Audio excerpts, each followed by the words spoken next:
Bonjour à tous et bienvenue sur Jurassic Hack. Aujourd'hui, nous allons tenter de résoudre une machine Hack the Box nommée Optimum. Il s'agit d'une machine basée sur Windows, relativement simple à résoudre. Dans un premier temps, nous allons ouvrir un nouveau terminal, puis exécuter la commande nmap, suivie de l'adresse IP, ici 10.129.4.84, puis l'on ajoute également le paramètre "-sv" afin d'activer le scan de version.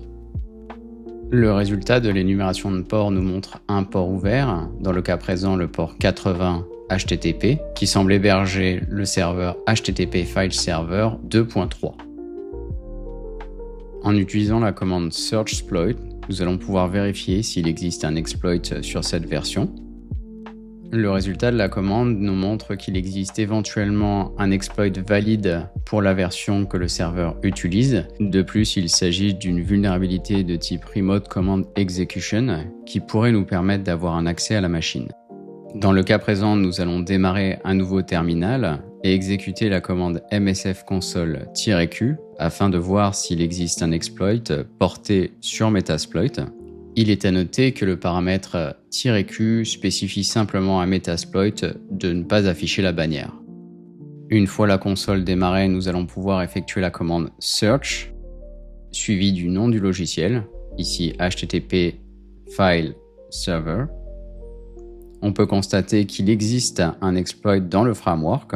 Nous allons donc entrer la commande use 0 pour charger le module, puis effectuer la commande show options afin d'afficher les paramètres nécessaires à l'exécution du module. Ici, c'est très simple, nous avons simplement besoin de spécifier le remote host ainsi que le localhost qui correspond à notre adresse IP. La configuration des paramètres est relativement simple, il suffit de faire un set airhost suivi de la cible, puis un set lhost suivi de notre interface tunnel. Enfin, nous pouvons spécifier la commande exploit afin de démarrer le module. Si tout se passe bien, nous devrions avoir un interpréteur exécuté sur la cible.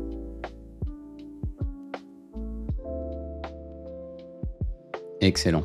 Nous pouvons exécuter la commande sysinfo afin d'avoir des détails sur la machine, ainsi que la commande getuid afin d'avoir des informations à propos du contexte dans lequel on s'exécute. Ici, nous sommes dans le contexte de l'utilisateur Costas. Nous allons donc pouvoir afficher le flag utilisateur. Ici, nous allons entrer la commande cat, suivie du chemin users costas desktop users.txt. Ayant compromis le flag utilisateur, nous voulons maintenant élever nos privilèges. Si l'on regarde la sortie de la commande sysinfo, on peut constater que le système est un Windows Server 2012 R2. Nous allons donc ouvrir un nouveau navigateur et chercher d'éventuels exploits pour l'escalade de privilèges.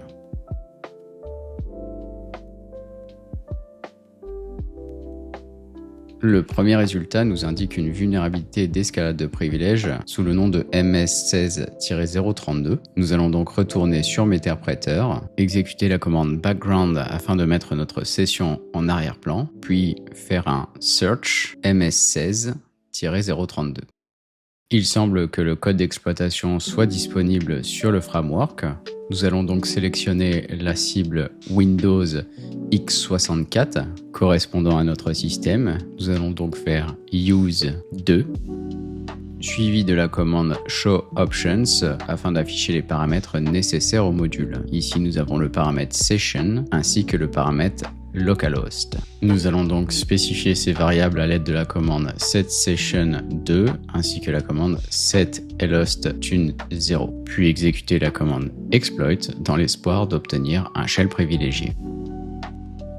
Le module semble générer quelques erreurs, cependant si on exécute la commande getuid, nous avons les privilèges système. Via ces privilèges, nous allons pouvoir afficher le flag administrateur en faisant usage de la commande cat suivi de c2.users administrator desktop root.txt.